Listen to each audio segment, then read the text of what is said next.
안녕하세요. 세대공감 아카이브입니다. 오늘의 이야기는 효도와 배신 에피소드 11번째 이야기로 처음엔 고마웠던 어느 부탁의 시작입니다. 처음엔 정말 고마웠어요.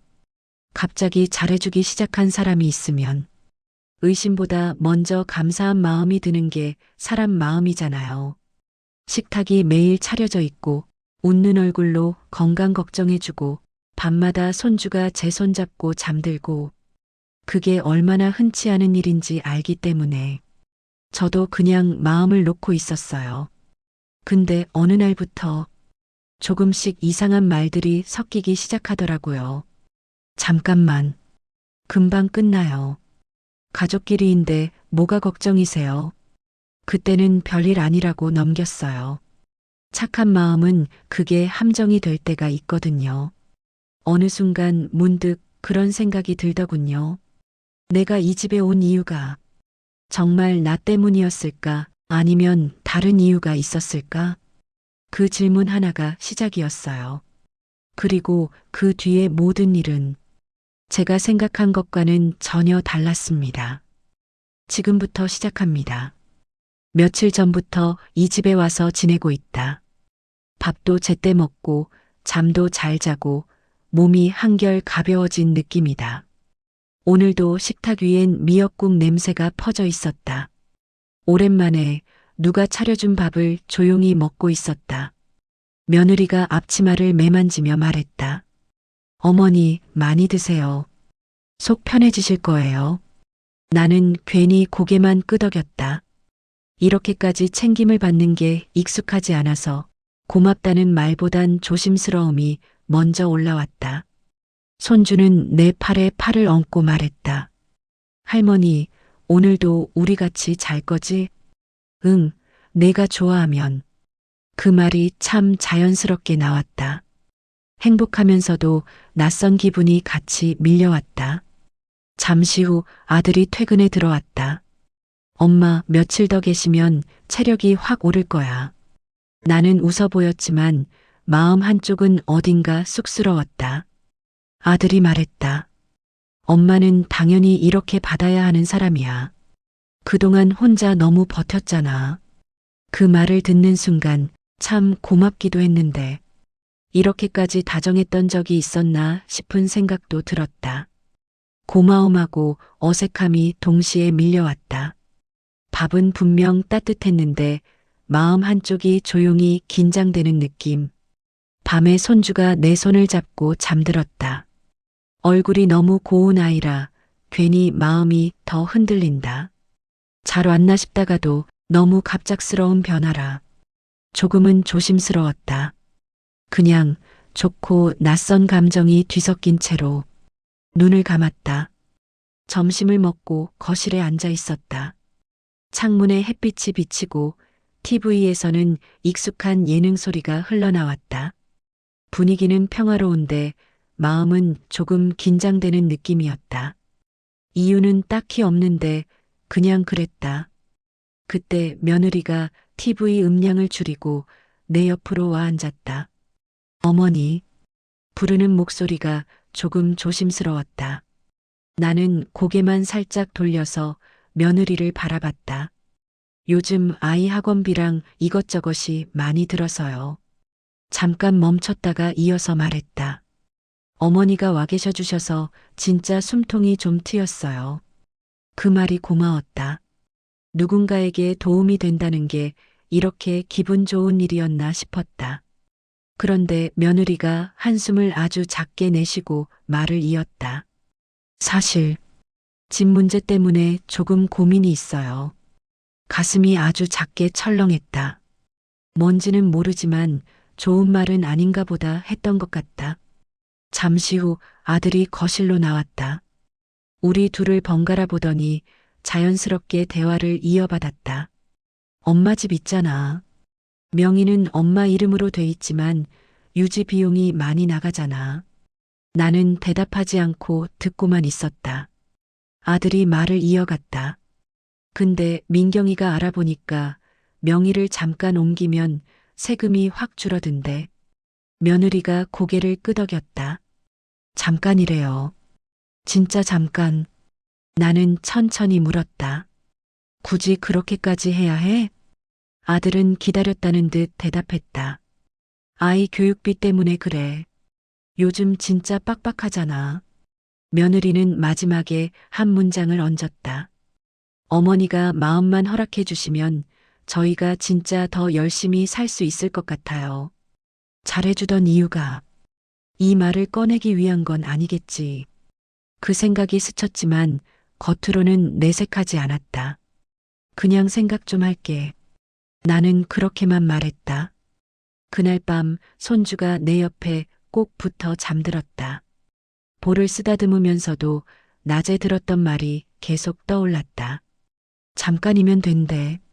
세금이 줄어든대. 아이 교육 때문이래. 그 좋은 마음 속에서 아주 작은 균열이 처음 생긴 날이었다.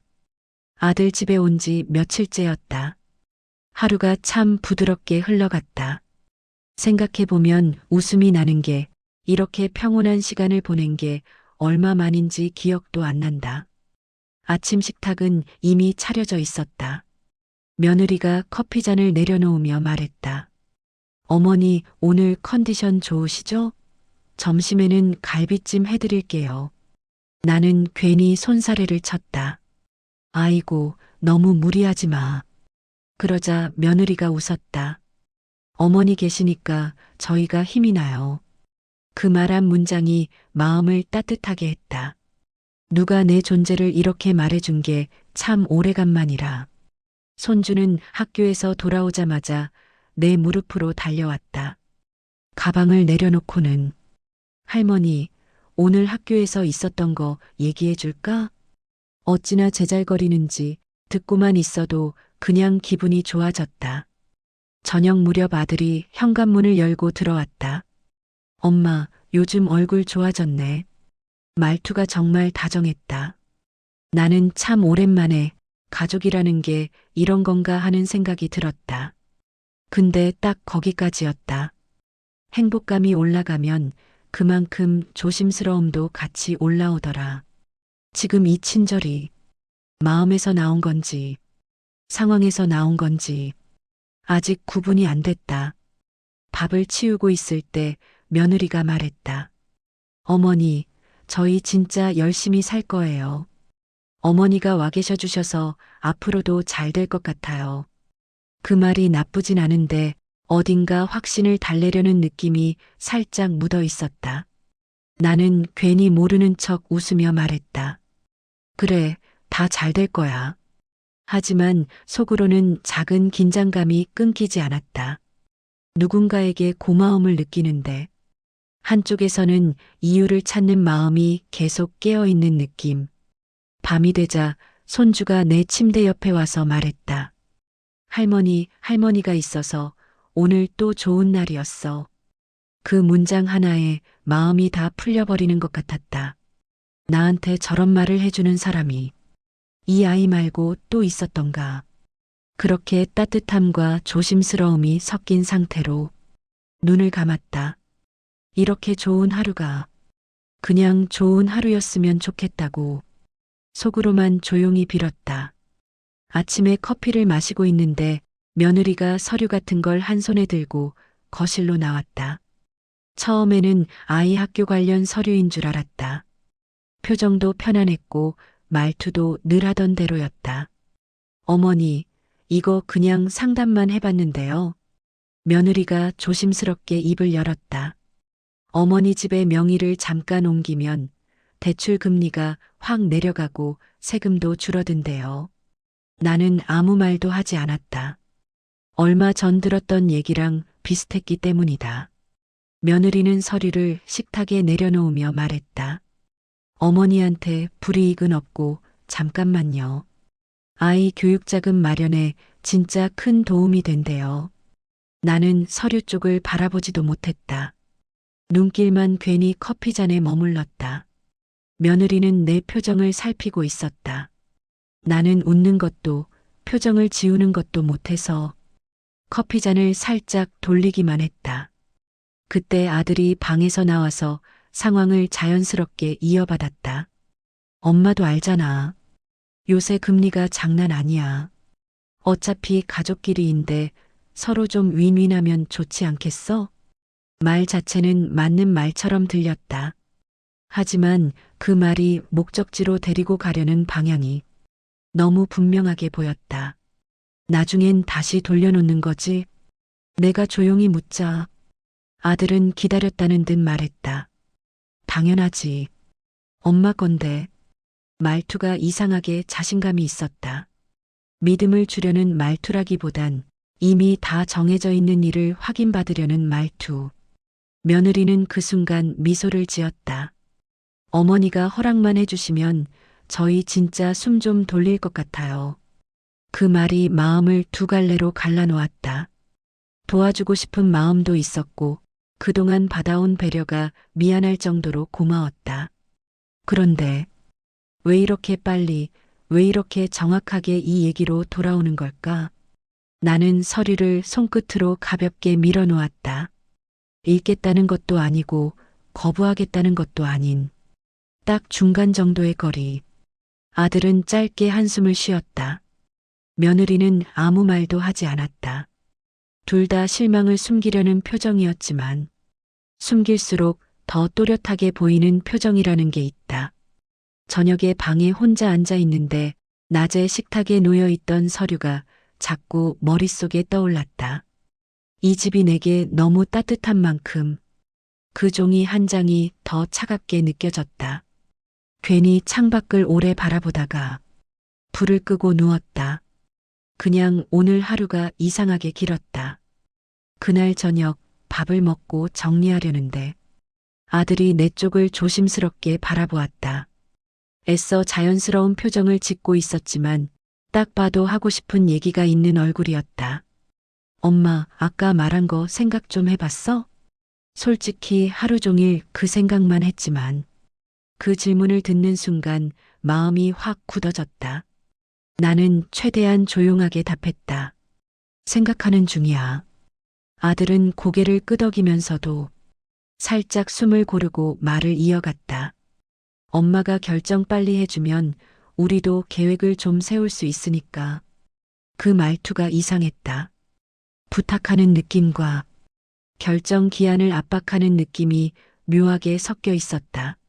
며느리는 설거지하는 척하면서 뒤에서 대화를 귀 기울이고 있었다. 조용한 부엌에서 물 흐르는 소리만 들렸다. 나는 잠시 침묵했다가 집이니까 신중하게 생각해야지 라고만 말했다. 아들은 길게 한숨을 내쉬었다. 그 한숨이 실망을 숨기지 못했다. 며느리가 뒤에서 말했다. 어머니가 부담스러우시면 그냥 말씀하세요. 저희가 욕심내는 거라고 생각하실까봐. 그 말이 더 부담스러웠다. 내가 대답하지 않자 아들이 목을 약하게 움찔하며 말을 보탰다. 엄마가 도와주기 싫으면 그것도 존중해야지. 그 문장은 듣자마자 마음을 찔렀다. 싫어서 못 도와주는 게 아니라 잘하고 싶은데 잘 모르겠는 거였는데 그걸 이렇게 말해버리면 내가 나쁜 사람 되는 느낌이었다.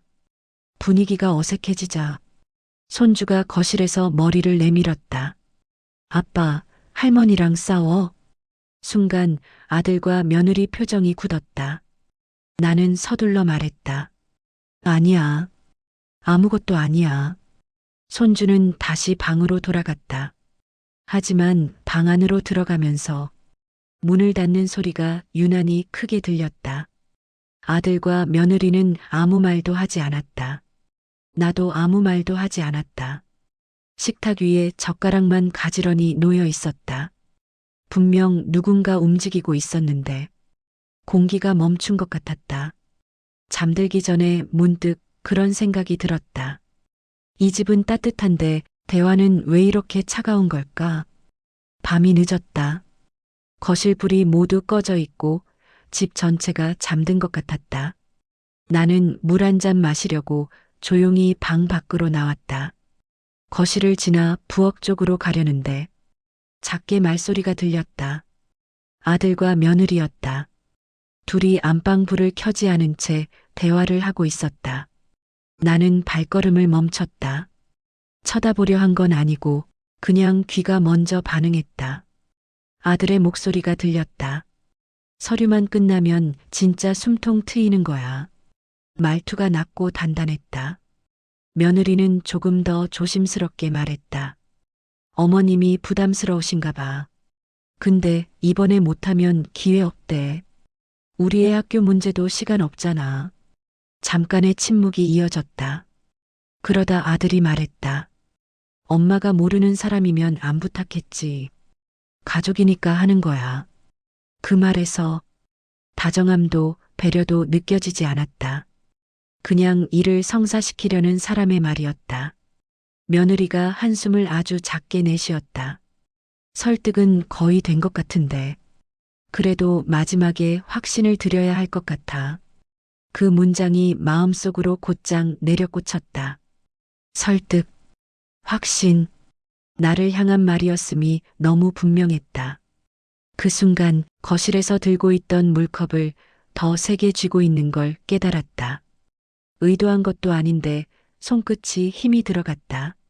나는 들켰다는 생각에 신발장 옆에서 잠시 숨을 죽였다가 물컵을 식탁 위에 살짝 내려놓고 다시 방으로 돌아왔다. 불을 끈 방 안에서 눈을 감지도 뜨지도 못한 채 누워 있었다. 낮에는 따뜻했던 말들이 밤에는 다르게 들렸다. 정성도 고마웠지만 그 정성이 어디까지가 진심이었는지 헷갈리기 시작했다. 그렇다고 울컥 화낼 힘은 없었다. 그냥 마음속이 스르르 내려앉는 느낌만 있었다. 뭔가가 부러지는 소리가 아니라 천천히 꺼지는 소리 같은 기분. 방 안은 조용했는데 가슴은 한참 동안 잠들지 못했다. 아침 식탁에 앉아 있었는데 이상하게 공기가 뻣뻣했다. 누구도 티는 내지 않았지만 다들 뭔가를 기다리는 것 같았다. 수저를 들고 한두 입 정도 먹었을까? 아들이 슬쩍 말을 꺼냈다. 엄마, 그 집 얘기 오늘 안에 정리됐으면 좋겠어. 나는 고개만 들고 아들을 바라봤다. 그 말이 나쁜 의도라는 느낌보다 그렇게까지 급하게 해야 하나 하는 마음이 먼저 들었다. 며느리가 조심스레 덧붙였다. 어머니가 결정하시는 게 제일 중요해요. 근데 시간이 걸릴수록 저희가 좀 불안해서 불안하다는 단어가 귀에 박혔다. 나는 잠시 침묵했다가 그렇게 급한 거구나 라고만 말했다.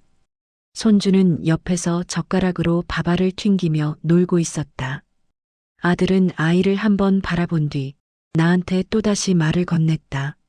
아이 학교 때문이야. 지금 못하면 어려워요. 정말 나쁜 사람이 되는 기분이 들었다.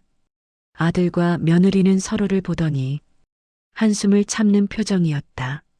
둘 다 말은 하지 않았지만 내가 상황을 어렵게 만드는 사람처럼 공기가 바뀌었다. 나는 다시 한번 조용히 말했다. 생각을 하고 있는 중이야. 아들은 애써 웃는 표정을 만들었다. 엄마가 결정해. 근데 우리도 많이 힘들다는 건 알아줬으면 좋겠어. 그 문장이 오래 남았다. 도장을 찍어주지 않으면 힘든 상황을 이해하지 못하는 사람이 되는 느낌. 아침 식사는 거기서 끝났다. 식탁의 반찬은 그대로였고 대화는 한 숟가락도 더 나아가지 못했다. 방으로 돌아오며 문득 그 생각이 들었다. 나를 설득하는 게 아니라 나를 그쪽으로 몰아넣는 느낌이었다. 방 안에서 한참을 누워 있었다. 눈은 감겼는데 잠이 오지 않았다. 아침 식탁에서 들었던 말들이 한 줄씩 다시 떠올랐다. 오늘 안에 정리됐으면 좋겠어. 우린 불안해서.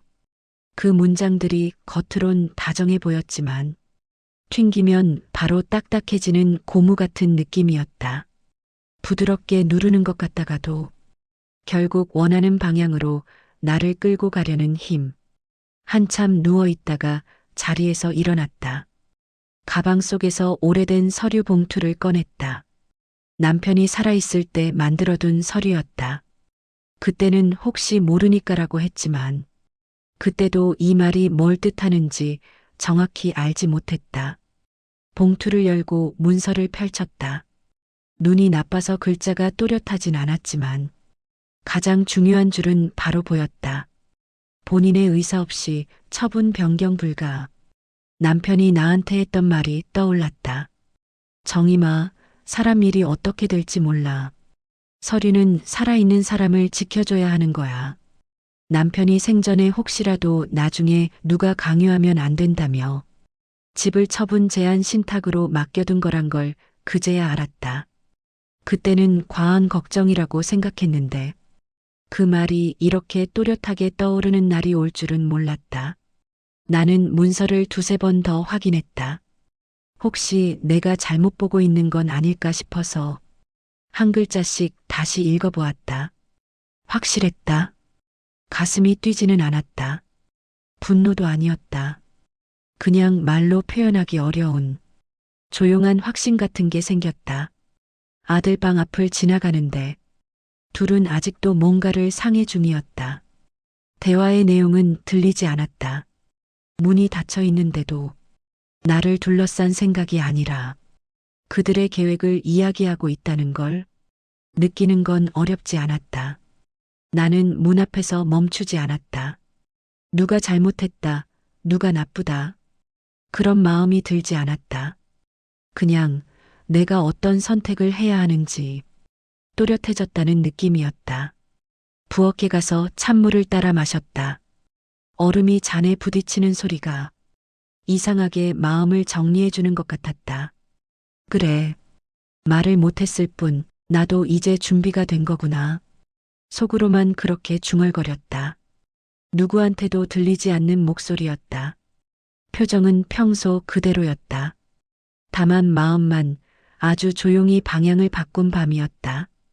다음 날 아침 식탁 위에는 또 서류가 놓여 있었다. 며느리는 평소처럼 밝게, 아들은 최대한 부드럽게 분위기를 만들고 있었다. 엄마, 오늘 은행에서 담당자 만날 수 있대. 아들이 가볍게 말했다. 시간 많이 안 걸려. 그냥 도장만 한번 찍으면 끝이래. 도장? 그 말에 나는 컵을 천천히 내려놓았다. 며느리가 말했다. 어머니가 불편하시면 그 자리에서 취소하셔도 돼요. 부담 드리려는 거 아니에요. 말은 배려였지만 오늘이 결정의 날이라는 건 너무 분명했다. 잠시 침묵이 흘렀다. 아들이 도장을 가져다 놓으며 말했다. 엄마 믿어. 이건 우리 가족한테 좋은 일만 될 거야. 손주는 내 옆에 앉아 있었다. 조용히 표정만으로 나를 재촉하고 있었다. 할머니, 도장 찍어줘. 속삭임인데 귀에 너무 크게 들렸다. 나는 서류를 들어 올렸다. 아들과 며느리의 시선이 동시에 서류로 따라왔다. 한 줄도 읽지 못한 듯한 침묵이 흐르고 있었다. 그때 나는 온화한 말투로 단 한 문장을 말했다. 그런데 지금 그 집이 내 집이 아니라서 아버지가 집을 처분 제한 신탁으로 넘겨둬서 나는 내 마음대로 팔 수도 옮길 수도 없어. 두 사람 얼굴이 멈췄다. 아들이 당황해서 물었다. 뭐 무슨 말이야? 나는 서류 봉투에서 문서를 꺼냈다. 조용한 목소리로 말했다. 신탁으로 넘겨져 있어. 아버지 살아있을 때 해둔 거야. 아들은 표정이 굳었다. 며느리는 말을 잊은 사람처럼 가만히 서 있었다. 나는 서류를 아들에게 건넸다. 내 아버지가 그랬어. 사람 일은 모른다고. 서류는 살아있는 사람을 지켜줘야 한대.